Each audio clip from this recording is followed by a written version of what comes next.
एक बार भगवान नारायण लक्ष्मी जी से बोले, लोगों में कितनी भक्ति बढ़ गई है, सब नारायण नारायण करते हैं।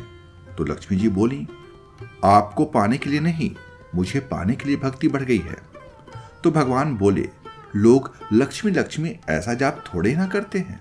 तो माता लक्ष्मी बोली कि विश्वास ना हो तो परीक्षा हो जाए। भगवान नारायण एक गांव में ब्राह्मण का रूप लेकर गए। एक घर का दरवाजा खटखटाया।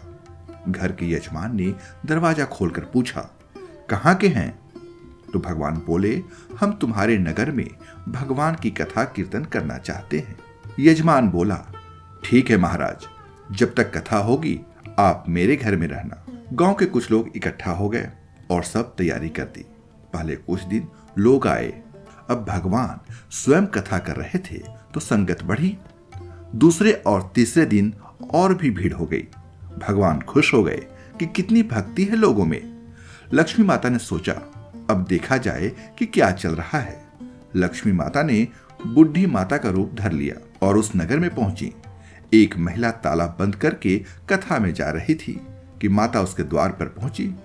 बोली, बेटी जरा पानी पिला दो। तो महिला बोली, माता जी 3:30 बजे हैं, मेरे को प्रवचन में जाना है। लक्ष्मी माता बोली, पिला दे बेटी थोड़ा पानी, बहुत प्यास लगी है। तो महिला लोटा भर के पानी लाई।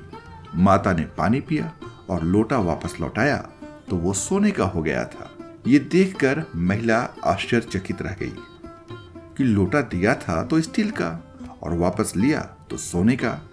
ये कैसी चमत्कारिक माता जी हैं। अब तो वो महिला हाथ जोड़कर कहने लगी कि माता जी, आपको भूख भी लगी होगी, खाना खा लीजिए। ये सोचा कि खाना खाएंगी तो थाली, कटोरी, चम्मच, गिलास सब सोने के हो जाएंगे।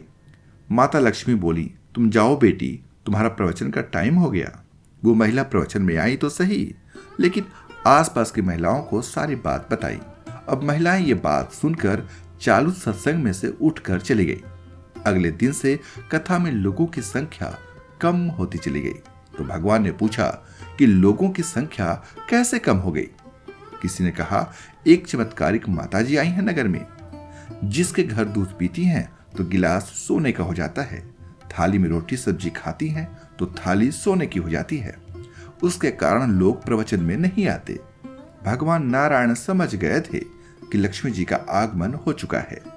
इतनी बात सुनते ही देखा कि जो यजमान सेठ जी थे वो भी उठकर खड़े हो गए और खिसक गए। पहुंचे माता लक्ष्मी जी के पास। बोले, माता, मैं तो भगवान की कथा का आयोजन कर रहा था और आपने मेरे घर को ही छोड़ दिया। माता लक्ष्मी बोली, तुम्हारे घर तो मैं सबसे पहले आने वाली थी, लेकिन तुमने अपने घर में जिस कथाकार को ठहराया है ना, वो चला जाए तभी तो मैं आऊं।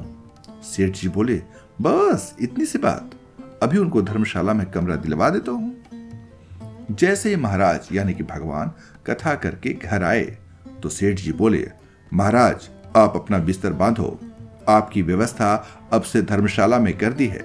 महाराज बोले, अभी तो 2-3 दिन बचे हैं कथा के, यहीं रहने दो। सेठ जी बोले, नहीं नहीं, जल्दी जाओ, मैं कुछ नहीं सुनने वाला, किसी और मेहमान को ठहराना है।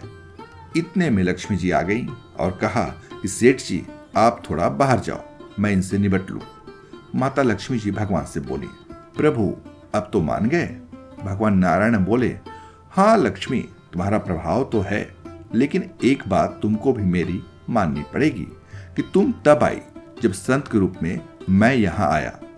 संत जहां कथा करेंगे वहां लक्ष्मी तुम्हारा निवास जरूर होगा।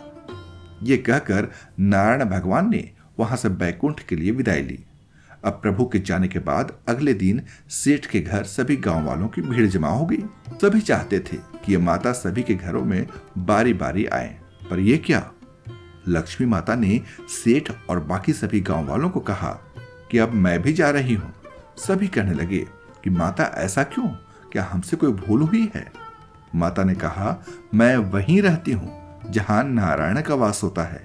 आपने नारायण को तो निकाल दिया, फिर मैं कैसे रह सकती हूं? और वो चली गई। तो मित्रों, इस कथा से हमें शिक्षा मिलती है कि जो लोग केवल माता लक्ष्मी को पूजते हैं वो भगवान नारायण से दूर हो जाते हैं। अगर हम नारायण की पूजा करें तो माता लक्ष्मी वैसे ही पीछे पीछे आ जाएंगी, क्योंकि वो उनके बिना रह नहीं सकती। जहां परमात्मा की याद है वहां लक्ष्मी का वास होता है। केवल लक्ष्मी के पीछे भागने वालों को ना माया मिलती है ना ही राम। तो प्रेम से बोलो जय श्री हरि नारायण की।